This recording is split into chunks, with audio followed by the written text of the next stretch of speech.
Mesdames et messieurs, soyez salués où que vous soyez, partout à travers les quatre coins du globe. Alors, les tensions montent entre la Fédération de Russie et l'État finlandaise. Ah oui, cette Finlande qui venait de déclarer incessamment qu'elle serait prête à frapper sur la Fédération de Russie, mais si l'occasion se présentait. Cette même Finlande qui soutient mordicus l'Ukraine, qui finance et qui continue d'encourager l'Ukraine de faire face à la Fédération de Russie. Mais aujourd'hui, cette même Finlande a décidé de prendre une décision vraiment contre la Russie, mais en faveur de l'OTAN. Cette décision d'ailleurs, que la Russie voit ça comme provocation. Ah oui, quelle est cette décision? Alors nous allons entrer en profondeur. Il s'agit là du quartier général de l'OTAN que la Finlande a accepté à abriter, mais sur son territoire. Il ne faut pas l'oublier, la Finlande fait frontière avec la Fédération de Russie, où ils ont même d'ailleurs une longue histoire. Mais la région ou bien la localité que ce quartier général serait positionné face à Saint-Pétersbourg, mesdames, mesdemoiselles et messieurs, les Russes ne seront pas prêts à pardonner et à tolérer ce que la Finlande est en train de créer au niveau de ces zones frontalières avec la Fédération de Russie.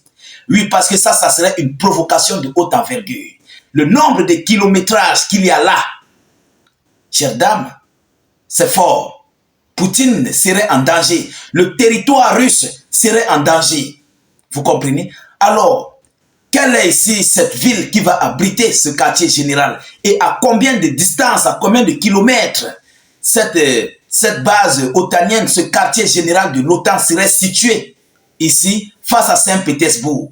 Alors, c'est dans ce cadre que nous allons aborder au sein de cette vidéoconférence. Je vous prie comme à l'accoutumée de partager, mais au maximum, cette vidéoconférence. Partagez-la massivement. Mettez-la dans tous les groupes possibles, dans les groupes WhatsApp, Facebook, Instagram. Partagez. Vous comprenez? N'hésitez pas de laisser vos avis en commentaire et poussez beaucoup de j'aime et de cœurs. Alors, suivez les banderoles qui sont en train de défiler là et pour nous retrouver sur notre chaîne YouTube.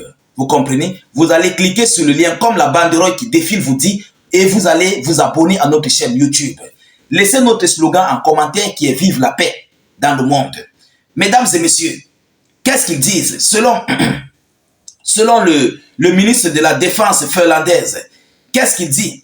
Le quartier général de l'OTAN a été déployé dans une ancienne ville russe, non loin de Saint-Pétersbourg. Donc c'est d'abord une ville russe, une ancienne ville russe qui n'est pas loin de Saint-Pétersbourg. Mais comment cette ville a fait pour être une ville russe dans les années passées? Nous allons entrer en profondeur pour vous dire que la Russie ne serait pas prête à tolérer. Parce que les Russes n'oublient jamais l'histoire.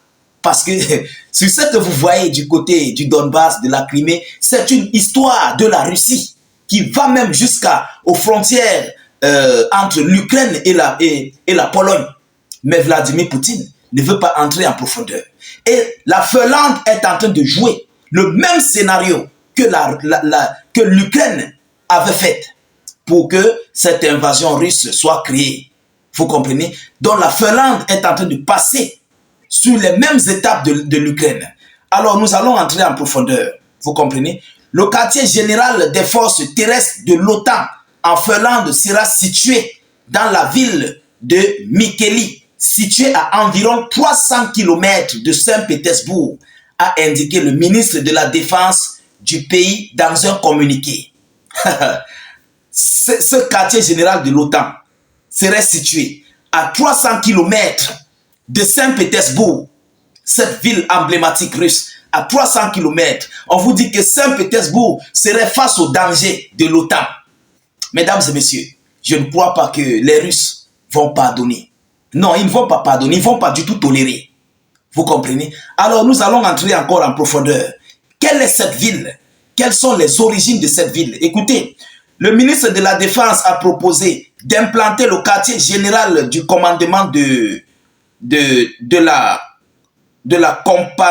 composante terrestre de l'OTAN, MCLCC, à Mikkeli, où se trouve déjà le quartier général des forces de défense finlandaises.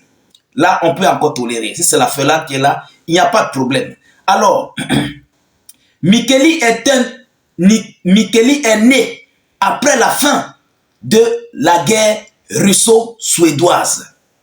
Voilà comment cette ville est née. Voilà comment cette ville est apparue entre les mains des Russes. Où la Russie avait fait la G contre la Suède. Vous comprenez? C'est là que les Russes ont implanté, ont surnommé cette ville de Mikkeli.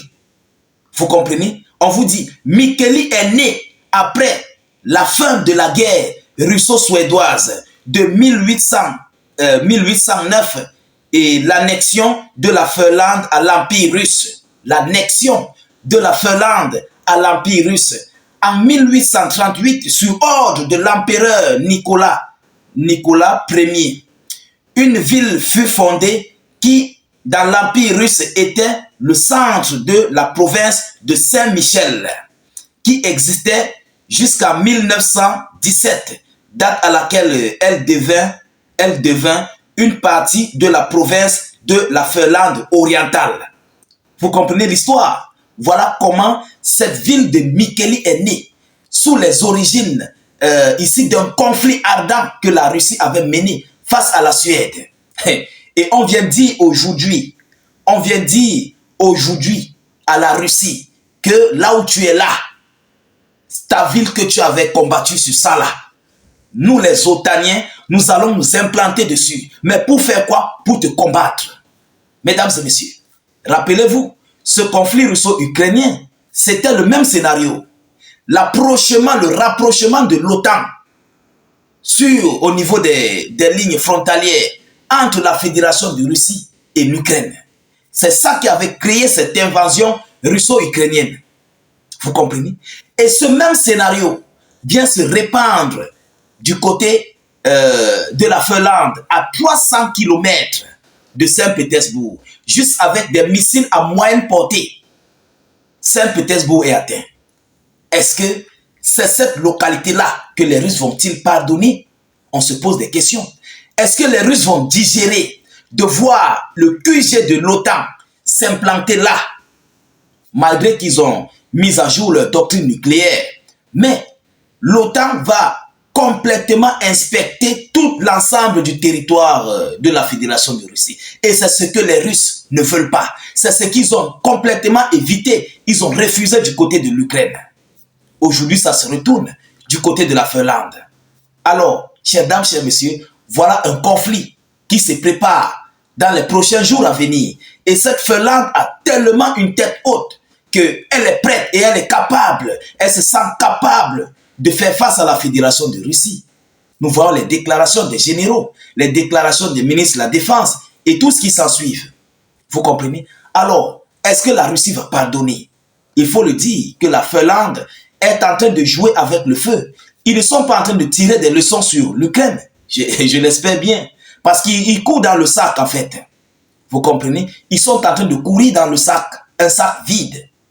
Alors, en tout état de cause, ce qui va arriver, arrivera. Ce sont eux qui ont cherché. Mesdames et messieurs, partagez au maximum la vidéo. Cliquez sur notre lien de la chaîne YouTube en commentaire. Abonnez-vous au maximum. Dès que le lien s'ouvre, vous cliquez sur subscribe ou sur s'abonner. Ensuite, vous activez la cloche juste à côté. Je vous reviens tout à l'heure pour une prochaine série d'actualités. Soyez encore salués une fois de plus. Ciao, ciao.